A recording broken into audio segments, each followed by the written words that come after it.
Welcome back, everyone. Ready to dive in again? Always. What are we tackling today? Well, today we're cracking open a book that's, basically legendary in the productivity world, at least, right? Okay, you've got my attention. Hit me with it. Eat That Frog by Brian Tracy.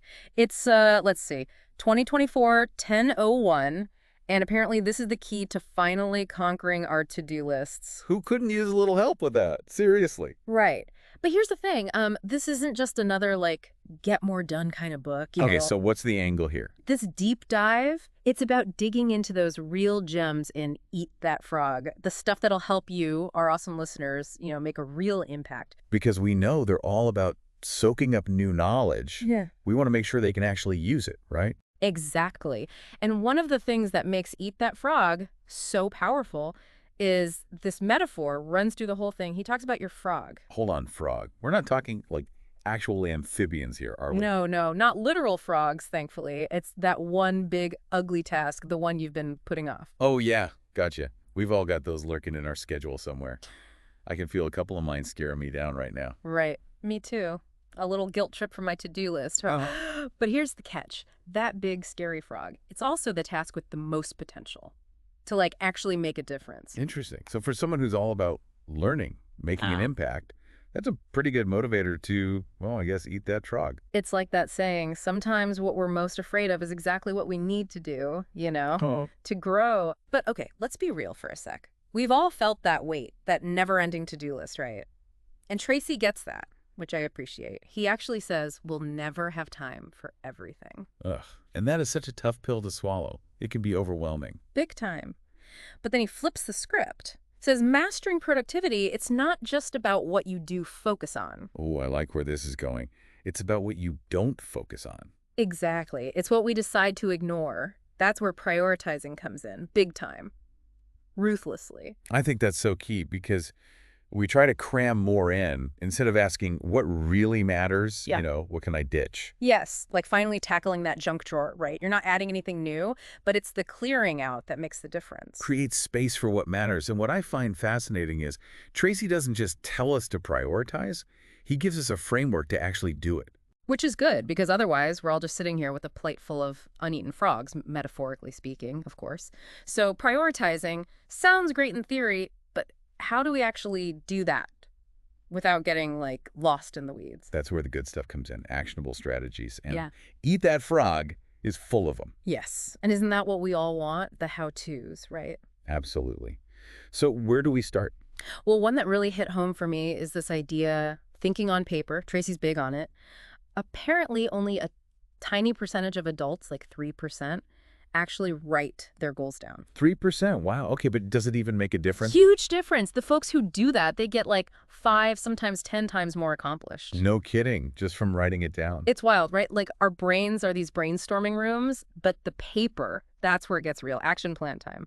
Makes sense. It's not all about those big, hairy goals, though, right? Right. Tracy talks about this for everyday stuff, too. That's where key result areas come in, KRAs. Okay, KRAs sounds a little, corporate-y. But I'm intrigued. Break it down for me. So picture your workday, right? Your KRAs, those are the North Star. What must you get done for your work to really matter?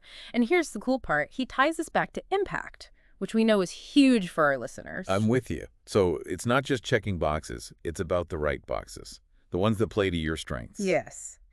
Say you're prepping for a big meeting. It's not about just showing up. It's what you bring to that table. Because you've got that unique knowledge base. Yeah. Right. So what's your key result area in that meeting? What are you there to deliver? Love it.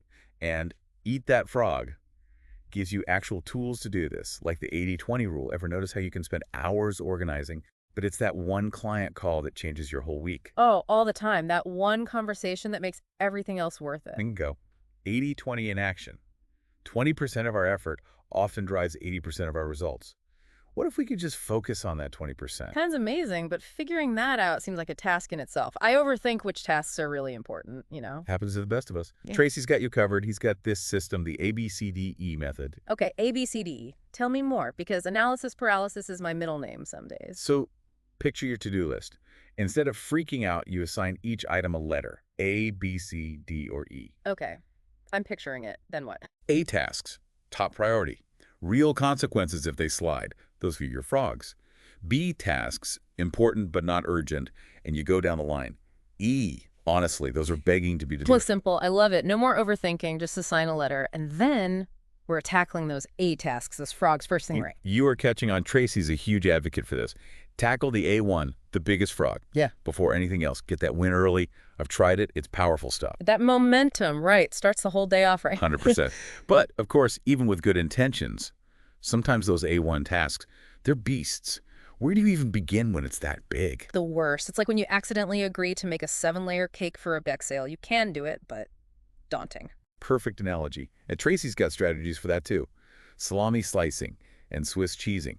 Basically breaking those huge tasks down. Smaller bites. Okay, see, now you're speaking my language. Yeah. Bite-sized pieces, way less intimidating. Right. Even just 5 minutes, focused work on a big task makes a difference. This is great, but I think what I like most is it's not just about checking boxes. It's about making work, even life, more meaningful. 100%. And that takes us to another big part of Eat That Frog. Managing your energy. Like it's valuable because it IS. So important and so often forgotten. You can't pour from an empty cup. Exactly. And this is huge E for learners like our listeners. Energy is your fuel. Tracy talks about sleep, diet, breaks. All of it matters. You know, it's funny, right? We think of procrastination like it's the enemy, but Tracy, he almost makes it out to be, I don't know, an ally. Right. He actually says we should, like, lean into procrastination. Strategically, of course. Calls it creative procrastination. Creative procrastination. Okay, now that I can get behind. But how does that actually work? Think about it. We all procrastinate on something. It's inevitable, right? But instead of it derailing us, what if we chose what we put off?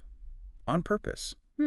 I think I'm starting to see where you're going with this. Like, instead of beating myself up for not organizing my desk, I use that time to, I don't know, finally write that blog post that's been sitting there. Exactly. Delaying the less important stuff to make room for the important. That's creative procrastination. Okay, that is kind of brilliant when you put it that way. Now, speaking of focusing on what matters, toward the end, Tracy talks about single-handling, like that's the goal, right? Single handling is where it's AT. It's that flow state. You're so locked in on the task at hand, nothing else exists. Do you ever get that feeling? Oh, absolutely. When you're so absorbed in something, time just disappears. Like for our listeners, maybe it's getting lost in a new subject they're learning. That feeling, right? Yes, that's the good stuff. And Tracy says the biggest thing holding us back from that is, no surprise, distractions. The struggle is real. Besides the obvious, like, you know, silencing our phones, what can we do about those distractions? Well, Tracy's big on environment, creating a space that works for focus. Could be a quiet room, noise-canceling headphones, even just letting people know, hey, I need an hour of uninterrupted time. Setting those boundaries. It's like a do not disturb sign, but for our brains. Love it. Okay, before we wrap up Eat That Frog here, I want to get back to urgency. Tracy talks about that a lot. It's powerful stuff. It really is. And he links it back to procrastination, too, which I love. He asks us to imagine we're leaving on a month-long vacation tomorrow. What would you have to get done today, knowing you've only got this time left? Ooh, that is such a good question, because it makes you realize what really feels urgent when you frame it like that. Right. If you only had a limited amount of time, those priorities, they become crystal clear. It's not about being a robot, never sleeping, never taking a break. It's about making choices. Where's our time best spent? That's it. Working smarter, not just harder, right? And remembering we have the power to choose what we focus on every single day. Love that. Okay, for our listeners, if you're ready to take control, find more focus, maybe even, I don't know, learn to love those metaphorical frogs. Eat That Frog is calling your name. And even if you just take one thing from this deep dive, try it out. Who knows what you might achieve? Couldn't agree more. Until next time, everyone, happy learning.